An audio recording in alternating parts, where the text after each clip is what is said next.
Монгол бүхийн түүхээс Жамин авраг. Домогт бөх Жамин авраг бол Сэцэн хан аймгийн Мин засгийн харьяат бөгөөд өсхөөс өтлөх хүртлээр уйлхан харуулаар нутгалж явжээ. Эд насанд хүрч байх үедээ өвлийн цагт ой хөвчөөс 5 алд урт язаараараа тохой өргөн 2 том модыг нэг сугандаа тэврэн чирсээр ирж байхыг олон хүн удаа дараа харсан тул халахын том наадамд л барилдаж байвал зохихгүй юм гэж зөвлөцгөх болжээ. Түүний нэгэн баримт нь уйлхан харуул орчмоор нутагтай тэрэгчин ловсон гэдэг үг дуу цөөтэй нутаг усандаа томоотой шудраг гэж алдаршсан нэгэн хүн намрын шар нарны үеэр тэрэгний мөөр хийх сайн чанарын хус мод шилж аваад 2 үхэр тэрэг хөтлөн уулын ноёлох өндрөөс нам руу орох эгц замаар модон дундуур арай чараа явж байтал хэсэг шигүү хусны завсарт ачаата тэрэг нь 2 дугуйгаараа зоогдож орхиод гарч өгсөнгүй. Шар үхэр нь хичнээн зүтгэвч хүч хүрсэнгүй. Нэлээд уруу газар ачаата тэрэг нь өөрийн хүчээр шургаж очсон тул тийм амар ухраажч болохгүй байжээ. Ловсон өвгөн нэгэнтээ тамир тэнхээ хүрхгүй тул дэми сүхэн авч тэр хусыг цавчдгийн билүү. Өвг нь залуу сайхан хус юмсан ч гэж бодоод цавчхан байж гайхан тамхи татжээ суутал 17 настай байсан Жамин хүү мод бэлтгэхээр яваатай тааралджээ. Хоёул минь тусаа мэдлцэн өвгөн учир явдлан ярьтал Жамин хүү мориноос буугаад тэр 2 хусны нэгийг барьж аваад үзэн их л ажиглаж ардах газраа эргэн харж байхыг үзээд өвгөн "За чи дийлмээр санагдна уу? Яхав эр хүн хойно татаад үзэлтэй. Харин залуу хусыг хуугалжхаж харлавдаа хөөрхий" гэж тоглоом хийжээ. Жамин хүүч хариу хэлсэнгүй нэг хөлөө хусны ёроолд өшгөлж нөгөө хөлөө ард тийш нь сайн тулж яваад гинт татж орхисонд тэр хус шажигнан хугарч санаандгүй суусан өвгөн золтой л цохиулчихсангүй. Хүчээч нь ийм айхтрих тэнхээ чадалтайгаа мэдсээр байж ийм сайхан модыг дэми хуг татах хэрэг юу байсан юм гэж ловсон өвгөн зэмлэж хожим хойно ийм болгоомжгүй ажил бүү хийж яваарай гэх зэргээр тэр залуу хусанд ихэд харуулсан уурлахад Жамин "Би үнийг хугарах юм гэж яаж мэдэх вэ дээ? Дийлэхгүй байх л гэж бодсон юм" гэсэн гэж хожим болтол тэрэгч ловсон гуай ярьдаг байсан гэнлээ. Тэр явдлаас хойтон жил 18-тай болсон Жамин анх удаа холын аянд мордож халахын 7 хошуу даншиг наадамд нүцгэлсэн гэдэг. Өөрийнх нь хошууны олон сайн бүх Жаминг дагуулan тэр даншиг наадамд очихдоо элдэв соргомж захиас хэлж ах захын ёсоор захирч зандарч явсан ажээ.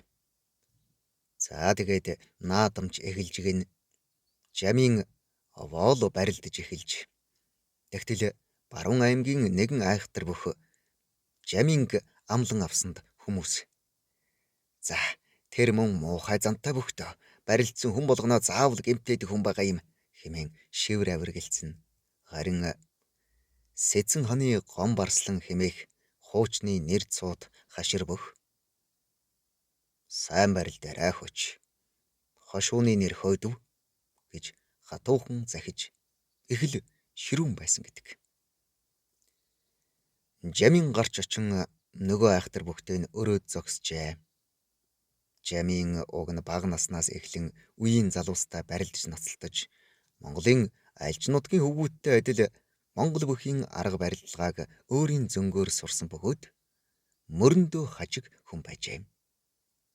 Хоёул барин тавин төрөлцөх үеийн нэгэн дайралтад гинтхэн ямар нэгэн зүйлс тас хийсэнд өрөөсөн хөл нь гიშгэж болохгүй болоод явчихав гин. Жамин арай л унтчихсангүй. Засуулан төшин авч зүүн хөлөө бараг чирсээр бүхийн асарт иржээ. Тэгтэл зүүн хөлийн өвдөгний нүд нь тэсгэд бэрх өвдөх бөгөөд Жамин арай л уйлалгүй шүд зуун янзгалж яргалсаар чичрэн зогсож нутгийн бөхчүүлээ царайчлан харжээ. Гэтэл гом барслан учиргүй уурлаж "Саяагүй муу новш, нутаг хошууны нэр хөөцсөн мануухай. Чи хүний хөл хурч ирээд өвдгийг чинь өшгөлж байхад наад хоёр нүд чинь юу харж байсан юм бэ?" гэж загнаад өөрийнхөө нэгэн бөхөд "Бошуухан гүгээд мордынхоо хазаараас хамгийн том 100 заатайг нь аваад ир. Бошуул" гэж юм. Жаминч бүр гайхаж хүнд хөлөө өшгөлжүүлж гэмтсэн юм биш. Харин том 100 заатай хазаараар зодуулах юм болж байна уу да эн чинь гэж бодож айж зогсож. Тэр дорхноо багахан аягны амсар хэрийн дугуйг 100 зайтай хазаар авчирмагц нөгөө гом барслан чинь ганцхан татаад сурын тасдаж нэг мушгаад амгааг нь салгаж хайчихад 100 зайг хадгаар ороож жиргэлээд Жамингийн өвдөгний нүдний тойрог дээр угалсанд яг таарчээ. Өвдөгний тойргийг тал талаас нь хуруугаараа шахан дуу алдтал нь базлаад тэр цагиргаан углаж хоногоор нь хавтгайлан хадгаар татаж сайн гихч нь боож өгчгөөд "Бошуу очиж барилдхоо. Чамайг түүнд унуулав. Хээр аваачч турсхыг чинь хуулаад тэнд нь орхичхоод явчихна гэж мэдээрэй" гэж юм. Жаминч уур шарандаа хөлнийхөө өвдөхийг мэдрэхгүй болсон ч юм уу. Ер нь өвчин гэх юмгүй болсон мэт байжээ. Тэгээд за тэр айхтар хүнтэй чинь нэг бол хайчихъя, эсвэл өгчихъя гэж бодоод хурч очижээ. Нөгөө бөгч барилдахаар дахин орж Жаминч нөгөө хажиг мөрөөн тавьж өгөөд ойртож илдэв.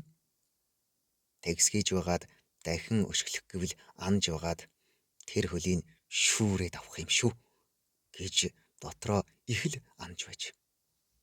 Гэтэл цаад бүх сэнжлэн барайд авчгэн Жаминч мөрөө дагуулan өгч жаахан тухалж эхэлтэл нь нөгөө бүх маань хажиг мөрний зодогноос 3 хурууга лавхан хийгээд барих үед Жамин гинт хүчтэй морин халсанд ямар нэгэн зүйл бүт хийх шиг болоод өнөө бөгч дуу алдан барьцаа алдаад унжээ. Жаминч асрын зүг дэвж бөхийвөөс нэг юм мөрнийхэн тэндээс газар унах шиг болжээ. Тонгойн харвал хүний хурууны үзүүрийн үе хумстайгаа юутай хийтэйгэн байж байх юм гинэ. Тэгтэл бас мөрний ар дээр нэг бөө юм нухаад байх шиг болохоор нь зодгныхоо доогуур хуруугаа хийгээд үзвэл мөн хоёр хурууны үзүүр байж. Жаминч тэр гурвыг бушуухан авч төр өрөөгөө хийчгээд ёсон ёсолж асрын зүг гүйжээ. Ингэж Жамин нь баруун зүгийн тэр нэгэн бөхөд өвдөгнийхөө тойгны ясыг хуг өшгөлүүлсэн боловч Ахмад бөх гом барслан энэ мэт бэртлийг сайн мэдэх гарын дүүтэй хүн байсан тул дор нь эвлүүлэн боож хэдхэн хоногт эдгэжээ. Харин тэр 3 хурууга тас татуулсан бөх удалгүй бий барсан гэж дуулджээ. Тэгсээр он цагийн эргэлтээр Жаминч тэр тухай мартаж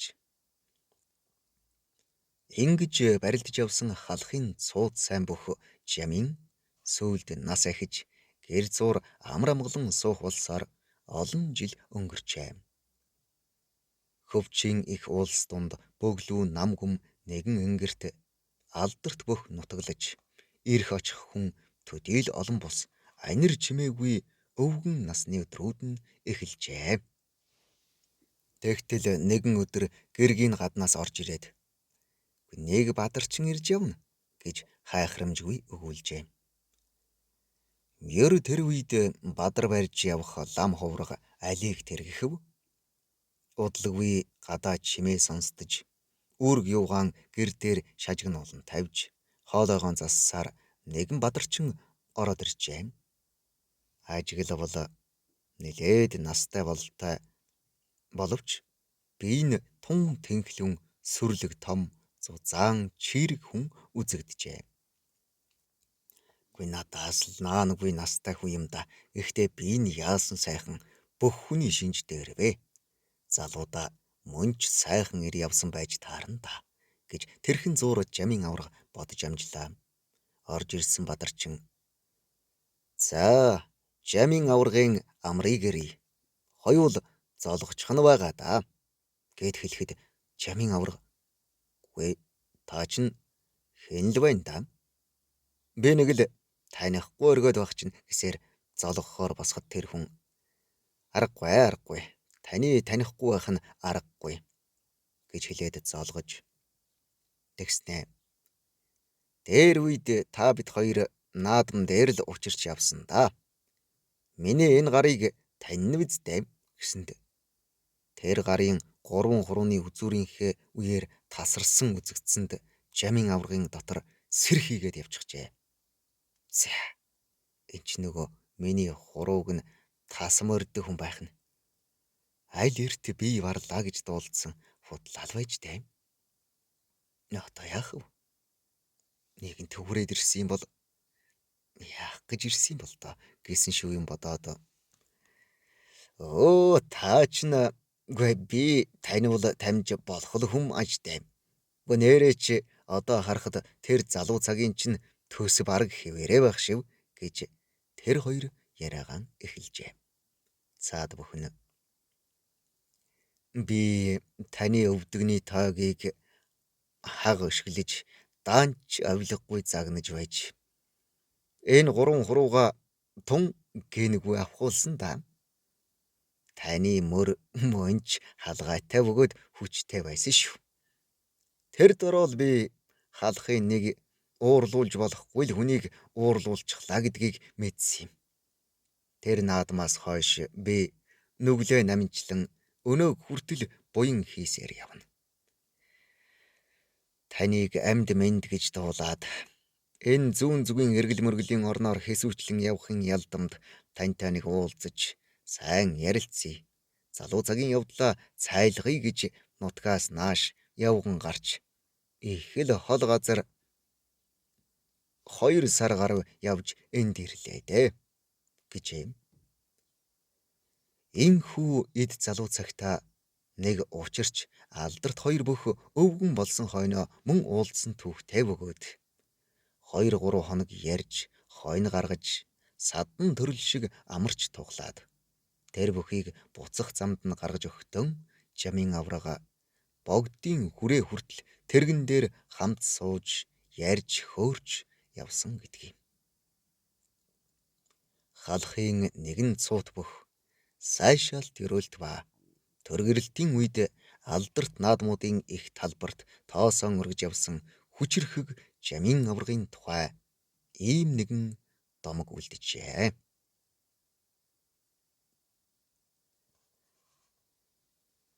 Монгол ардын домгоос эмэгтгэн найруулсан бүд арагчаа. Улаанбаатар хот 2007 он. Уншсан Эрхэнбаярын Баддорж 2025 он.